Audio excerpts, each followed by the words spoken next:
రద్దు చేస్తే మీకు తగు న్యాయం చేయిస్తామని మీరు అన్నారు అప్పట్లో. మీరు అప్పుడు గతంలో మాటిచ్చి ఇప్పుడు తప్పడం మొత్తం కంక్లూడ్ మీరు మీ వంతుగా కృషి అయిన రాష్ట్ర సీఎం దృష్టికి పోయిన తర్వాత దానిపైన ఎటువంటి స్పందన లేదు ఇప్పటి వరకు. చెప్పేది కంక్లూడ్ చేయండి అలా మీ వంతుగా కృషి చేస్తున్నారు కాకపోతే రాష్ట్ర సీఎం నుంచి దానిపైన ఎటువంటి స్పందన లేదు. ఒక రివ్యూ మీటింగ్ కోసం రివ్యూ అంటే సోషల్ మీడియాలో వైరల్ కావడానికి మాత్రమే జరిగింది. అంతకుముందు దానిపైన ఎటువంటి లేదు. హైకోర్టులో కేసు గెలిచిన కానీ సుప్రీంకోర్టుకి పోతుంది. మీరు మాకు న్యాయం చేయాలని ఉండింటే రామకోసం విషయంలో సుప్రీంకోర్టు పోయేవాళ్ళు కాదు. హైకోర్టులో కూడా జీవో 40 కేసు గెలిచే విషయంలో ఉంటే కూడా ఏజీ గారితో అడ్డుకోనిస్తున్నారు మీరు.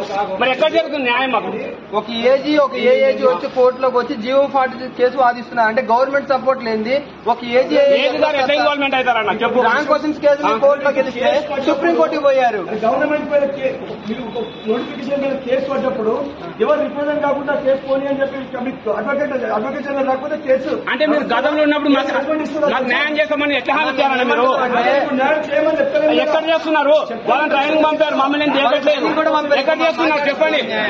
దానికోసమే మీరు ఎప్పుడు చెప్పేది అడగనని అడుగు, చెప్పేది కంక్లూజన్ వచ్చారు కానీ ఒప్పుకుండు లేదు. ఇప్పుడే ఉద్యోగం కావాలంటే ఎవరు రాజకీయ టీఎస్ఎస్ ట్రైనింగ్ ఎప్పుడు పంపుతారు? టీఎస్ఎస్ ట్రైనింగ్ ఎప్పుడు పంపుతారు?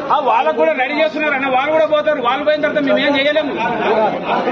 గట్టి మాట్లాడాలి.